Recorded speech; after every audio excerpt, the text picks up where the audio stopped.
देश की संसद में मुस्लिम समाज के सांसदों का अनुपात उनकी जनसंख्या प्रतिशत से कम है।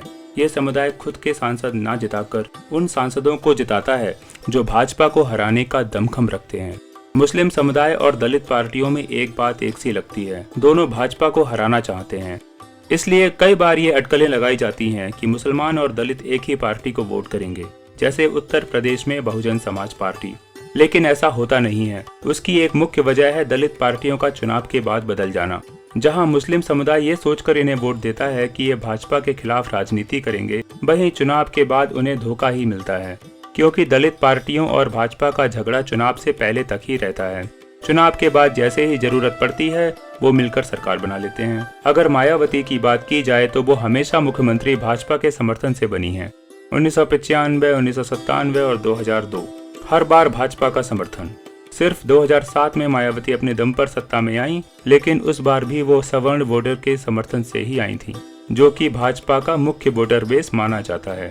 इस वजह से मुसलमान दलितों के बुलावे से सशंकित रहता है। ऐसा सिर्फ उत्तर प्रदेश में नहीं होता है।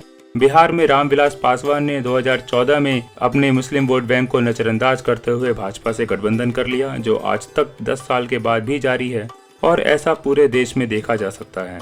ऐसा नहीं है कि कुछ दलित नेता ही ऐसा करते हैं। यूपी में दलितों के सबसे कद्दावर नेता कांशीराम ने ही पहली बार मायावती को बोला था कि भाजपा के समर्थन से मुख्यमंत्री बन जाओ।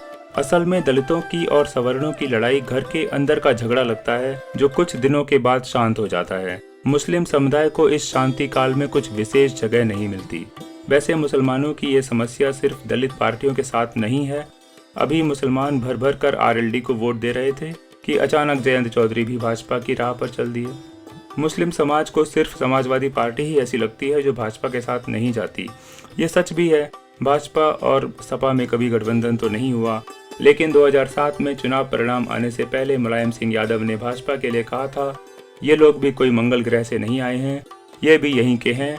हम मायावती को दूर रखने के लिए इनसे भी अलायंस करके सरकार बना सकते हैं। वैसे ऐसा कुछ हुआ नहीं, क्योंकि मायावती को पूर्ण बहुमत मिल गया। वैसे इस लोकसभा चुनाव में इंडिया अलायंस एक स्पष्ट गठबंधन मुस्लिम समाज को दिख रहा है, जो भाजपा के खिलाफ लड़ेगा, चुनाव से पहले भी और चुनाव के बाद भी। तो इस बार मुस्लिम वोट के दलित पार्टियों की तरफ जाने की संभावना कम ही है।